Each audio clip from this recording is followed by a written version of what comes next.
Princess Valith of the Zitharan Empire had made peace with her arranged marriage to the human. It was political, of course. The Zitharan conclave needed a foothold in the Sol sector, and the Terran Federation offered one human diplomat, one Ethan Cross, as a gesture of goodwill.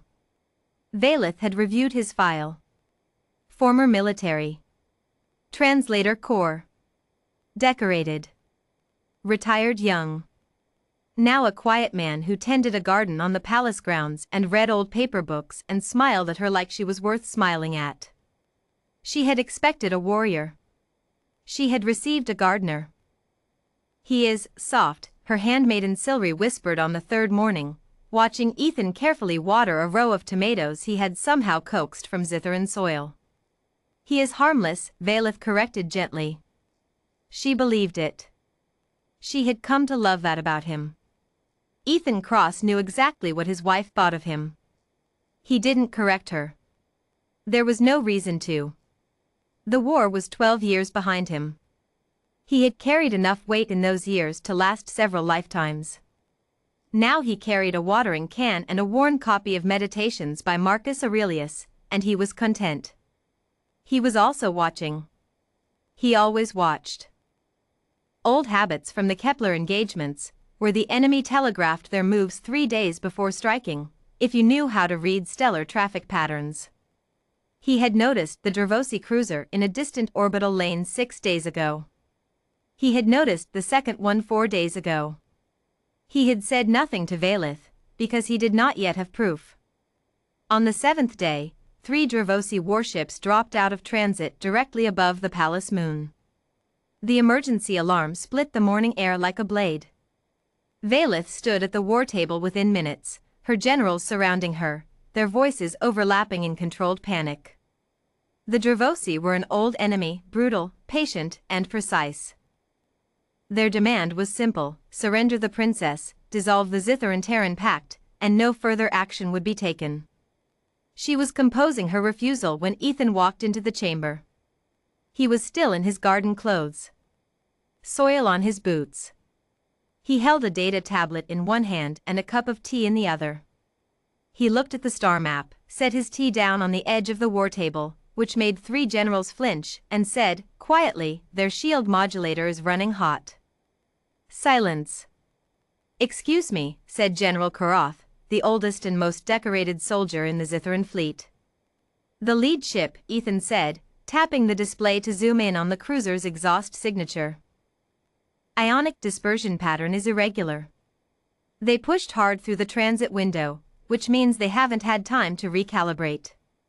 There's a 17-minute window, approximately, before their forward shields reach full power. After that, you won't get through them with anything short of a mass driver. Everyone stared at him. Valith stared at him. How do you know this? She asked. He glanced at her. Something moved across his face, not pride, not performance. Just honesty, settling over his features like a man finally removing a mask he'd worn out of politeness. I fought the Dravosi, he said simply. Kepler 3. Eos Station. The Siege of Vantera. I was there for all 3. He paused. I also designed 2 of the countermeasure systems they're currently using against you. I know where the gaps are. The next 14 minutes were unlike anything Valith had witnessed in her life. Ethan Cross did not shout. He did not posture. He moved to the tactical console with the quiet efficiency of a man who had done this before, many times before, and began issuing recommendations in a calm, even voice that General Karath, after a single moment of stunned hesitation, began relaying as direct orders to the fleet. He redirected 3 patrol cruisers to a blind angle the Dravosi never covered because they considered it tactically worthless. He rerouted communications through the palace moon's deep array to mask the fleet's actual position. He identified the Dravosi flagship's secondary targeting array, a known production flaw in their Veth-class cruisers, and pointed to the exact firing solution that would disable it without triggering their automated retaliation protocol. If you hit there, he said, drawing a line on the display with one finger, they lose targeting but keep life support. Their commander will have to make a decision with incomplete information. Dravosi commanders do not like incomplete information. They will pause. That pause is your window to negotiate from strength. And if we simply destroy them? Karath asked. Then the other 40 Dravosi ships in this sector will have a justification they've been looking for, Ethan said. This isn't a raid. It's a provocation. They want you to overreact. Valith found her voice. How do you know what they want? He looked at her again, and this time there was something gentle in his eyes, apology, maybe, for a truth long withheld. Because 12 years ago, I helped write the doctrine they're using right now. I was on the Joint Intelligence Panel that assessed Dravosi expansion patterns. He exhaled. I retired because I was tired of the game.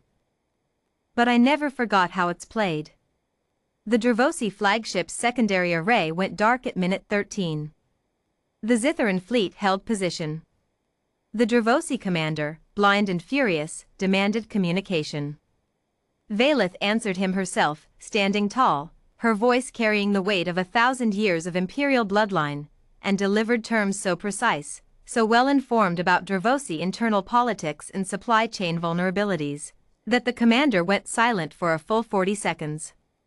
The 3 ships withdrew within the hour. That evening, Valith found Ethan back in the garden. He was replanting a row of herbs that had been knocked over in the scramble. His hands were steady. He did not look like a man who had just redirected the outcome of a potential war. She stood beside him for a long moment. You let me believe you were harmless, she finally said. I am harmless, he said, patting soil around the base of a small green plant. To you. To people who aren't trying to threaten what I care about. He glanced up at her. The harmless part was never a lie, Valith. It just had conditions. She looked at the man she had married, truly looked at him, perhaps for the first time, and saw what she had missed beneath the gentleness. Not a weapon. Not a soldier.